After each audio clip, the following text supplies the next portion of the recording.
ಮಿತ್ರರೇ ನಮಸ್ಕಾರ. ಮಿತ್ರರೇ, ನಮ್ಮ ಪಕ್ಕದ ದೇಶ ಚೀನಾದಿಂದ ಒಂದು ಸುದ್ದಿ ಬರ್ತಾ ಇದೆ.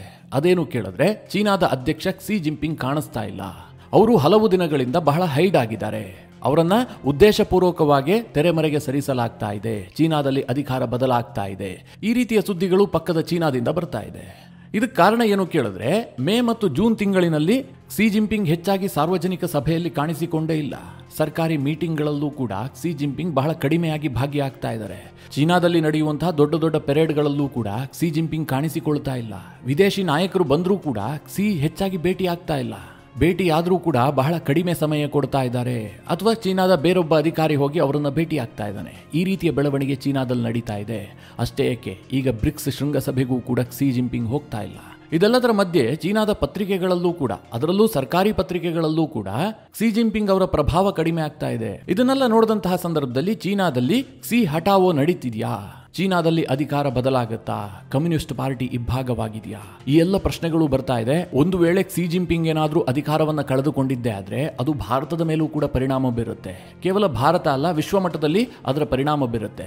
ಯಾಕೆ ಅಂತಂದ್ರೆ, ಇವತ್ತು ಅಮೆರಿಕ ನಂತರ ಇಡೀ ವಿಶ್ವದಲ್ಲಿ ಅತ್ಯಂತ ಪ್ರಭಾವ ಹೊಂದಿರುವಂತಹ ದೇಶ ಅಂತಂದ್ರೆ ಅದು ಚೀನಾ. ಅದರಲ್ಲೂ ಭಾರತ ಮತ್ತು ಚೀನಾದ ನಡುವೆ ಬಹಳ ದೊಡ್ಡ ವ್ಯಾಪಾರ ಸಂಬಂಧ ಇದೆ. ಈ ಕ್ಸಿ ಜಿನ್ಪಿಂಗ್ ಅಧಿಕಾರಕ್ಕೆ ಬಂದ ಬಳಿಕ ಭಾರತ ಮತ್ತು ಚೀನಾದ ಸಂಬಂಧ ಅತ್ಯಂತ ಹಳಸೋಗ್ಬಿಟ್ಟಿದೆ.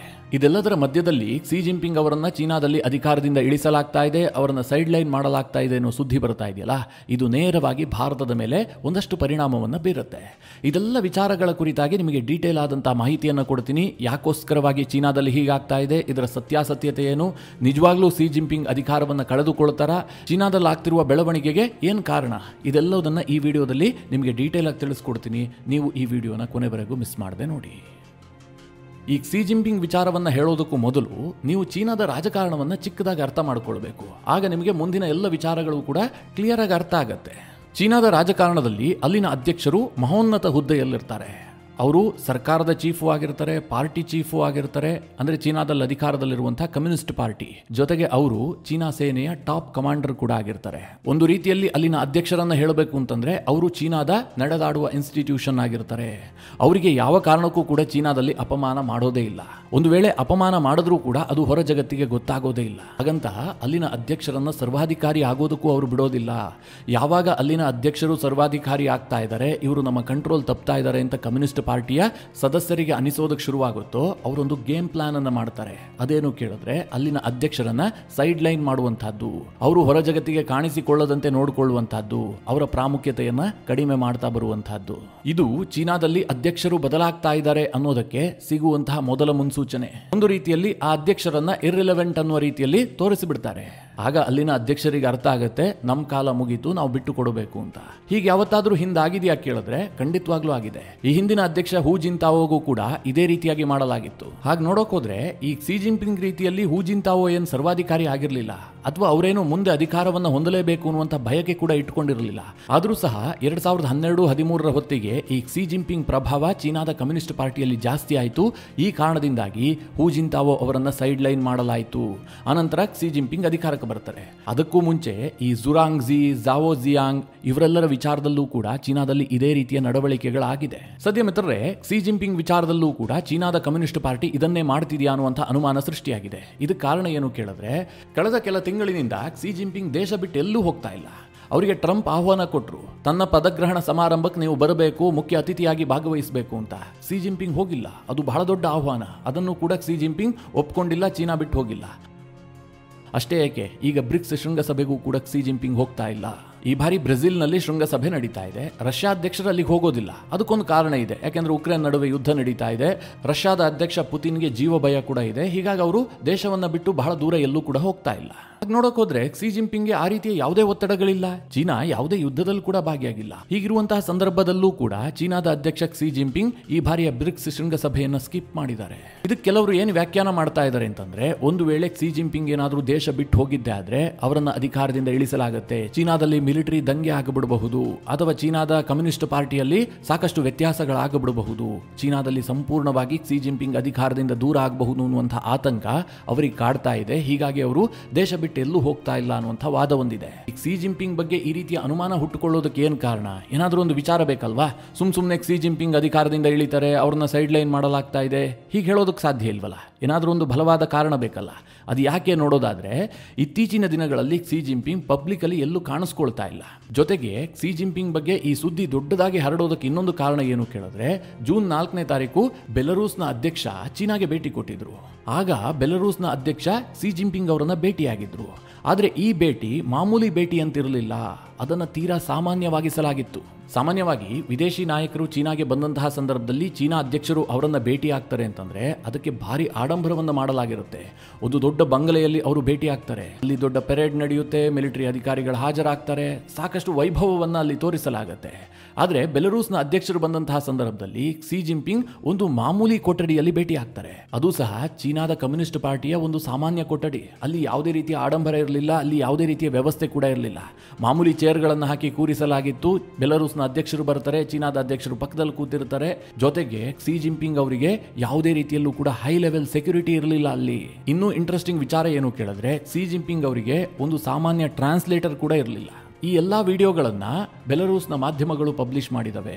ಈ ವಿಡಿಯೋವನ್ನು ನೋಡಿದಂತಹ ಸಂದರ್ಭದಲ್ಲಿ ಅನೇಕ ವಿಶ್ಲೇಷಕರು ಹೇಳ್ತಾ ಇದ್ದಾರೆ, ಚೀನಾದಲ್ಲಿ ಏನೋ ನಡೀತಾ ಇದೆ, ಕ್ಸಿ ಜಿನ್ಪಿಂಗ್ ಅವರ ಪ್ರಾಮುಖ್ಯತೆಯನ್ನ ಚೀನಾದಲ್ಲಿ ಬಹಳಷ್ಟು ಕಡಿಮೆ ಮಾಡಲಾಗ್ತಾ ಇದೆ, ಅವರ ಭದ್ರತೆಯನ್ನು ಕೂಡ 50% ಕಟ್ ಆಫ್ ಮಾಡಲಾಗಿದೆ ಅಂತ ಅನೇಕರು ಅಭಿಪ್ರಾಯ ವ್ಯಕ್ತಪಡಿಸ್ತಾ ಇದ್ದಾರೆ. ಇದಿಷ್ಟು ಮಾತ್ರ ಅಲ್ಲ ಮಿತ್ರರೇ, ಈ ಅನುಮಾನ ಇನ್ನಷ್ಟು ಜಾಸ್ತಿ ಆಗೋದಕ್ಕೆ ಏನು ಕಾರಣ ಕೇಳಿದ್ರೆ, ಅಮೆರಿಕದ ಅಧ್ಯಕ್ಷ ಡೊನಾಲ್ಡ್ ಟ್ರಂಪ್ ಅವರು ಕ್ಸಿ ಜಿನ್ಪಿಂಗ್ ಅವರಿಗೆ ಕರೆ ಮಾಡಿ ಮಾತನಾಡಿದಂತಹ ಸಂದರ್ಭದಲ್ಲಿ ಆ ವಿಚಾರವನ್ನ ಚೀನಾದ ಸರ್ಕಾರಿ ಪತ್ರಿಕೆಯಲ್ಲಿ ವರದಿ ಮಾಡುವಂತಹ ಸಂದರ್ಭದಲ್ಲಿ ಕೇವಲ ಕ್ಸಿ ಜಿನ್ಪಿಂಗ್ ಅಂತ ಮಾತ್ರ ಬರೆಯಲಾಗಿದೆ. ಸಾಮಾನ್ಯವಾಗಿ ಏನಾಗುತ್ತೆ ಅಂತಂದ್ರೆ, ಚೀನಾದ ಅಧ್ಯಕ್ಷ Xi Jinping, president Xi Jinping ಅಂತಲೇ ಬರೆಯಲಾಗ್ತಾ ಇತ್ತು. ಆದ್ರೆ ಈ ಬಾರಿ ಪ್ರೆಸಿಡೆಂಟ್ ಅನ್ನುವ ಪದವನ್ನ ಅಳಿಸಿ ಹಾಕಲಾಗಿದೆ. ಇದಿಷ್ಟು ಮಾತ್ರ ಅಲ್ಲ, ಚೀನಾದ ಪತ್ರಿಕೆಗಳಲ್ಲಿ ಕ್ಸಿ ಜಿನ್ಪಿಂಗ್ ಅವರಿಗೆ ಕಡಿಮೆ ಪ್ರಾಮುಖ್ಯತೆಯನ್ನು ಕೊಡಲಾಗ್ತಾ ಇದೆ. ಮೊದಲು ಕ್ಸಿ ಜಿನ್ಪಿಂಗ್ ಇಲ್ಲದೆ ಪತ್ರಿಕೆಯಲ್ಲಿ ಸುದ್ದಿಯೇ ಇರ್ತಾ ಇರಲಿಲ್ಲ. ಈಗ ಜಿನ್ಪಿಂಗ್ಗೆ ಪತ್ರಿಕೆಯಲ್ಲಿ ಅವಕಾಶ ಸಿಗೋದೇ ಕಡಿಮೆ ಆಗಿದೆ. ಇದರ ಜೊತೆಗೆ ಅವರು ಸಾರ್ವಜನಿಕವಾಗಿ ಹೆಚ್ಚಾಗಿ ಕಾಣಿಸಿಕೊಳ್ತಾ ಇಲ್ಲ. ಇನ್ನೂ ಮುಖ್ಯವಾಗಿ ಕ್ಸಿ ಜಿನ್ಪಿಂಗ್ ಅವರ ಪರಮಾಪ್ತರು ಅಂತ ಅನಿಸಿಕೊಂಡವರೆಲ್ಲರೂ ಕೂಡ ಸರ್ಕಾರದಲ್ಲಿ ಕಣ್ಮರೆ ಆಗ್ತಾ ಇದ್ದಾರೆ. ಅವರನ್ನ ದಿಢೀರಂತ ತೆಗೆದುಹಾಕಲಾಗ್ತಾ ಇದೆ, ಅವರ ಪ್ರಾಮುಖ್ಯತೆಯನ್ನು ಕಡಿಮೆ ಮಾಡಲಾಗ್ತಾ ಇದೆ. ಕ್ಸಿಗೆ ಬಲಗೈ ಅಂತಿದ್ದಂತಹ ಟಾಪ್ ಲೆವೆಲ್ನ ಮಿಲಿಟರಿ ಅಧಿಕಾರಿಗಳನ್ನು ಕೂಡ ಕೆಲಸದಿಂದಲೇ ವಜಾ ಮಾಡಲಾಗ್ತಾ ಇದೆ. ಇದೆಲ್ಲದರ ನಡುವೆ ಕ್ಸಿ ಜಿನ್ಪಿಂಗ್ ಅವರ ಆರೋಗ್ಯದ ಬಗ್ಗೆ ಸೋಷಿಯಲ್ ಮೀಡಿಯಾದಲ್ಲಿ ವದಂತಿಗಳು ಹುಟ್ಟುಕೊಂಡಿದೆ. ಮಾಮೂಲಿಯಾಗಿ ಚೀನಾದ ಸೋಷಿಯಲ್ ಮೀಡಿಯಾದಲ್ಲಿ ಅಲ್ಲಿನ ಅಧ್ಯಕ್ಷರ ಬಗ್ಗೆ ಯಾರೂ ಚರ್ಚೆ ಮಾಡೋದಿಲ್ಲ. ಈಗ ಭಾರತದಲ್ಲಿ ಪ್ರಧಾನಮಂತ್ರಿಯನ್ನೋ ರಾಷ್ಟ್ರಪತಿಯನ್ನೋ ಅಥವಾ ಯಾವುದೇ ರಾಜಕಾರಣಿಯನ್ನ ನಾವು ಮನಸ್ಸಿಗೆ ಬಂದಂತೆ ಟೀಕೆ ಮಾಡ್ತೀವಲ್ಲ, ಹೀಗೆಲ್ಲ ಟೀಕೆ ಮಾಡೋದಕ್ಕೆ ಚೀನಾದಲ್ಲಿ ಅವಕಾಶವೇ ಇಲ್ಲ. ಆದ್ರೆ ಈಗ ಏನಾಗ್ತಾ ಇದೆ ಗೊತ್ತಾ, ಚೀನಾದ ಸಾಮಾಜಿಕ ಜಾಲತಾಣಗಳಲ್ಲಿ ಕ್ಸಿ ಜಿನ್ಪಿಂಗ್ ಅವರ ಆರೋಗ್ಯದ ಬಗ್ಗೆ ಚರ್ಚೆ ಜೋರಾಗಿದೆ. ಇದೆಲ್ಲದನ್ನ ನೋಡಿದಂತಹ ಎಕ್ಸ್ಪರ್ಟ್ಗಳು ಏನು ಹೇಳ್ತಾ ಇದ್ದಾರೆ ಅಂತಂದ್ರೆ, ಚೀನಾದ ರಾಜಕಾರಣದಲ್ಲಿ ದೊಡ್ಡ ಬಿರುಗಾಳಿ ಬೀಸ್ತಾ ಇದೆ, ಅಲ್ಲಿ ಎಲ್ಲವೂ ಕೂಡ ಸರಿಯಾಗಿಲ್ಲ. ಹೊಸ ಅಧ್ಯಕ್ಷ ಬರುವಂತಹ ಎಲ್ಲಾ ಸಾಧ್ಯತೆಗಳಿದೆ. ಈ ಹಿಂದೆ ಯಾವಾಗ ಈ ರೀತಿಯಾಗಿ ಆಗಿತ್ತು, ಅಲ್ಲಿನ ಅಧ್ಯಕ್ಷರ ಪ್ರಾಮುಖ್ಯತೆಯನ್ನು ಯಾವಾಗ ಕಟ್ ಆಫ್ ಮಾಡಿದ್ರು, ಆ ಸಂದರ್ಭದಲ್ಲಿ ಅಧಿಕಾರ ಬದಲಾವಣೆ ಆಗಿದೆ ಅಂತ. ಕ್ಸಿ ಜಿನ್ಪಿಂಗ್ ಅವರ ವಿರುದ್ಧ ಯಾಕೋಸ್ಕರವಾಗಿ ಆಕ್ರೋಶ ಎದ್ದಿದೆ? ಅವ್ರಿಗೆ ಇನ್ನೂ ಕೂಡ ಅಧಿಕಾರಾವಧಿ ಇದೆಯಲ್ಲ, ಅವರು 3ನೇ ಬಾರಿಗೆ ಅಧ್ಯಕ್ಷರಾಗಿ ಆಯ್ಕೆಯಾಗಿ ಕೇವಲ 2 ವರ್ಷ ಆಗಿದೆ. ಅಷ್ಟು ಬೇಗ ಅಧಿಕಾರದಿಂದ ಇಳಿಸುವಂತಹ ಪ್ರಯತ್ನ ಆರಂಭಗೊಳ್ಳೋದಕ್ಕೆ ಏನು ಕಾರಣ ಅಂತ ಕೇಳಿದ್ರೆ, ಮೊದಲನೇದಾಗಿ ಮಿತ್ರರೇ, ಚೀನಾದ ಕಮ್ಯುನಿಸ್ಟ್ ಪಾರ್ಟಿಯಲ್ಲೇ ಕ್ಸಿ ಜಿನ್ಪಿಂಗ್ ವಿರುದ್ಧವಾಗಿ ಒಂದು ದೊಡ್ಡ ಬಣ ಕೆಲಸ ಮಾಡ್ತಾ ಇದೆ. ಅದಕ್ಕೆ ಕಾರಣ ಏನು ಕೇಳಿದ್ರೆ, ಕ್ಸಿ ಜಿನ್ಪಿಂಗ್ ಕಮ್ಯುನಿಸ್ಟ್ ಪಾರ್ಟಿಯನ್ನು ಮೀರಿ ಬೆಳೀತಾ ಇದ್ದಾರೆ, ಅವರೊಬ್ಬ ಸರ್ವಾಧಿಕಾರಿಯಾಗುವಂತಹ ಎಲ್ಲ ಲಕ್ಷಣಗಳು ಕೂಡ ಕಾಣ್ತಾ ಇದೆ. ಹೀಗಂತ ಕಮ್ಯುನಿಸ್ಟ್ ಪಾರ್ಟಿಯ ನಾಯಕರಿಗೆ ಅನಿಸೋದಕ್ಕೆ ಶುರುವಾಗಿದೆ. ಯಾಕೆ ಕೇಳಿದ್ರೆ, ಚೀನಾದ ಕಮ್ಯುನಿಸ್ಟ್ ಪಾರ್ಟಿಯಲ್ಲಿ ಕಳೆದ 40 ವರ್ಷದಿಂದ ಒಂದು ನಿಯಮ ಇತ್ತು, ಯಾರೂ ಕೂಡ 10 ವರ್ಷಗಳ ನಂತರ ಅಧ್ಯಕ್ಷರಾಗುವಂತಿಲ್ಲ. ಒಬ್ಬ ವ್ಯಕ್ತಿಗೆ ಚೀನಾವನ್ನು ಆಳೋದಕ್ಕೆ ಕೇವಲ 10 ವರ್ಷಗಳ ಕಾಲ ಮಾತ್ರ ಅವಕಾಶ ಅಂತೇಳಿ ಒಂದು ನಿಯಮ ಇತ್ತು.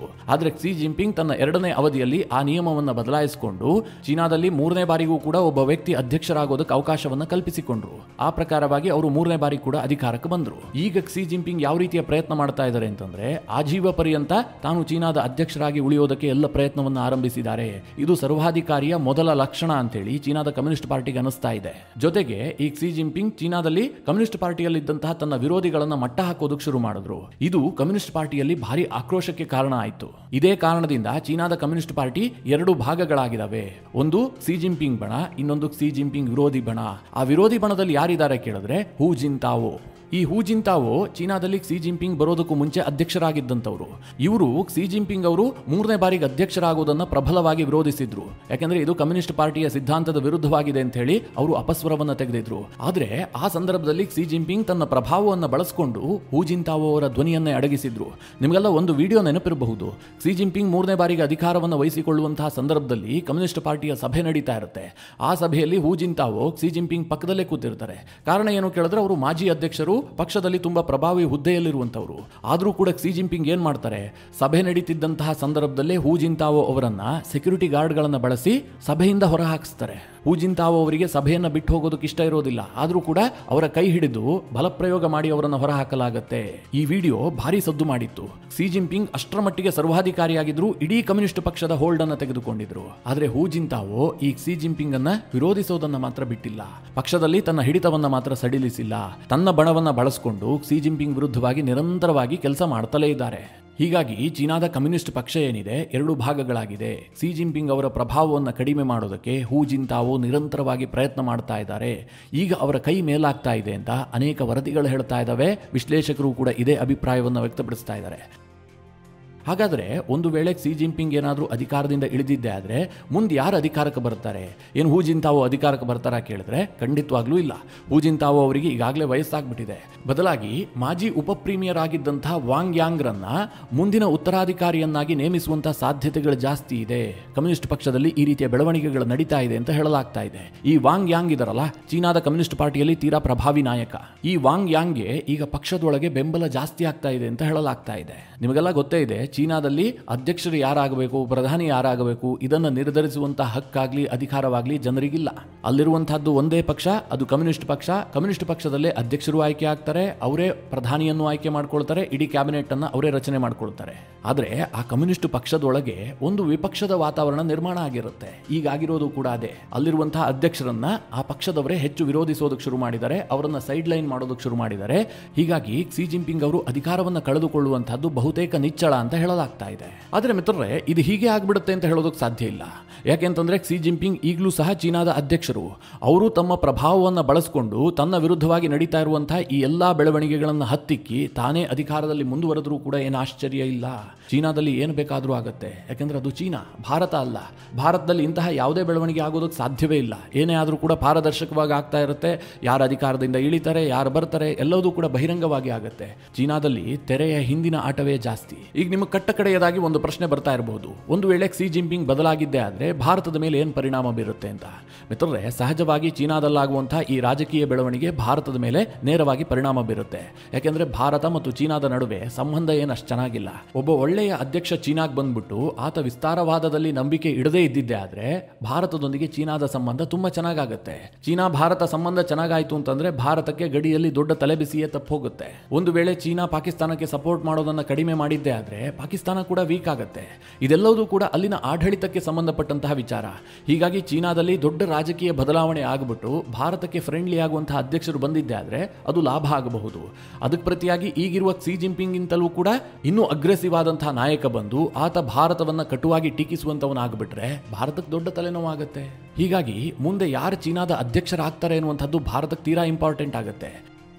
ಈ ಕ್ಸಿ ಜಿನ್ಪಿಂಗ್ ಭಾರತದ ವಿಚಾರವನ್ನ ತನ್ನ ಇಂಟರ್ನಲ್ ಮ್ಯಾಟರ್ಸ್ ಅನ್ನ ಸೆಟಲ್ ಮಾಡ್ಕೊಳ್ಳೋದಕ್ಕೋಸ್ಕರವಾಗಿ ಬಳಸ್ಕೊಂಡಿದ್ದಾರೆ. ಈ ಡೋಕ್ಲಾಮ್ ಇರಬಹುದು, ಗಲ್ವಾನ್ ಇರಬಹುದು, ಇದೆಲ್ಲ ಘರ್ಷಣೆ ಯಾಕಾಯ್ತು? ಗಲ್ವಾನ್ ಘರ್ಷಣೆಯಂತೂ ಚೀನಾದೊಳಗೆ ಕೋವಿಡ್ ವಿಪರೀತವಾಗಿ ಜಾಸ್ತಿ ಆಗ್ತಾ ಇತ್ತು. ಜನ ಕ್ಸಿ ಜಿನ್ಪಿಂಗ್ ಆಡಳಿತ ವಿರುದ್ಧವಾಗಿ ತಿರುಗಿಬಿದ್ದಿದ್ರು, ಬೀದಿಗಿಳಿಯೋದಕ್ಕೆ ಶುರು ಮಾಡಿದ್ರು.